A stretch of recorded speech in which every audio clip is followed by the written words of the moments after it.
Hello everyone, welcome back. In this video, we're gonna see how to start the NiFi as a container. In order to start NiFi as a container, we're gonna need container image and container engine. Let's first find the image name. In order to do that, we need to go to the Apache NiFi download page. At the end, we'll see the Apache NiFi Docker image. If we click on that, we will redirect to the Docker Hub. There we can see the Apache NiFi. This is the image name. After that, we need a container engine. In our case, it's Docker. In my Windows machine, I have already installed the Docker. And for installation of the Docker, please follow the link in the description. Sometimes in Docker, the container needs a customized environment. In order to provide the NiFi container a customized environment, I have created Docker Compose file for that, which you can see it here.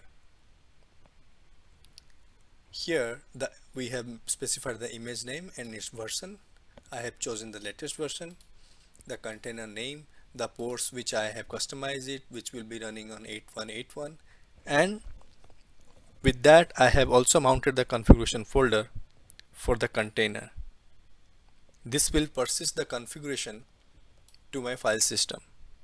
Even after I delete the container, this configuration will be there. Generally in production, we will persist the repositories as well, so that we can back up the data and you can recover the data. Now when I use the Docker Compose up, it should start the NiFi.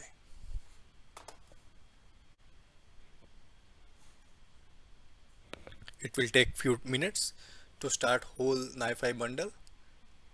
So I'm gonna pause the video and I'm gonna resume after it expands all the NR files. Now that the NiFi bundle has extracted and the Jetty server has started from this log, we can go to the browser and start the UI. So as I mentioned previously, I have started the NiFi as 8181. So let's start, check whether it's can be accessed by the UI. Yeah, now it's running successfully. In this video, we saw how to start NiFi as a Docker container. Thanks for watching this video, and don't forget to subscribe to the channel for new videos. Have a nice day, guys.